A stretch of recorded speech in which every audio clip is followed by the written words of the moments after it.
Hi and doctor Bhanvi consultant pulmonologist and intensivist.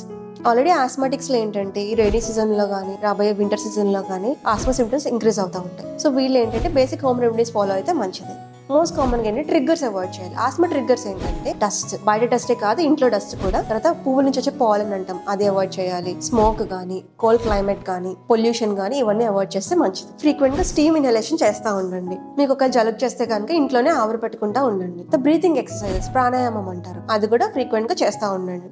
Cold climate exposure కానీ లేదా fridge లోంచి direct గా కూల్ డ్రింక్స్ తాగడం కానీ ఇలాంటివన్నీ అవాయిడ్ చేయండి. Instead of that hot liquids తీసుకోండి. లైక్ సూప్స్ కానీ, జింజర్ టీ కానీ లేదా టర్మరిక్ వేసుకున్న పాలు కానీ ఇలాంటివన్నీ ప్రిఫర్ చేయండి. Coming to foods, vitamin C rich foods కానీ గ్రీన్ లీఫీ వెజిటబుల్స్ కానీ తీసుకుంటే మంచిది. అండ్ ఇఫ్ మీరు క్రానిక్ ఆస్మాటిక్స్ అయి ఉండి అండ్ వ్యాక్సినేషన్ తీసుకోకపోతే కనుక ఇప్పుడు ఖచ్చితంగా వ్యాక్సినేషన్ తీసుకోండి. Pneumococcal vaccine and influenza vaccines. వీటన్నిటికన్నా మోస్ట్ ఇంపార్టెంట్ థింగ్ ఏంటి, ఇన్హేలర్స్ అండి. చాలా మంది ఏంటంటే ఇన్హేలర్స్ వాడితే అడిక్ట్ అయిపోతాము, దానివల్ల చాలా సైడ్ ఎఫెక్ట్స్ ఉంటాయి అనుకుంటారు. బట్ ఇవన్నీ మిత్స్. ఇన్హేలర్స్ మాత్రం ఖచ్చితంగా వాడాల్సిందే. మీ డాక్టర్ ప్రిస్క్రైబ్ చేసినట్టు ఇన్హేలర్స్ టైం టు టైం తీసుకోండి.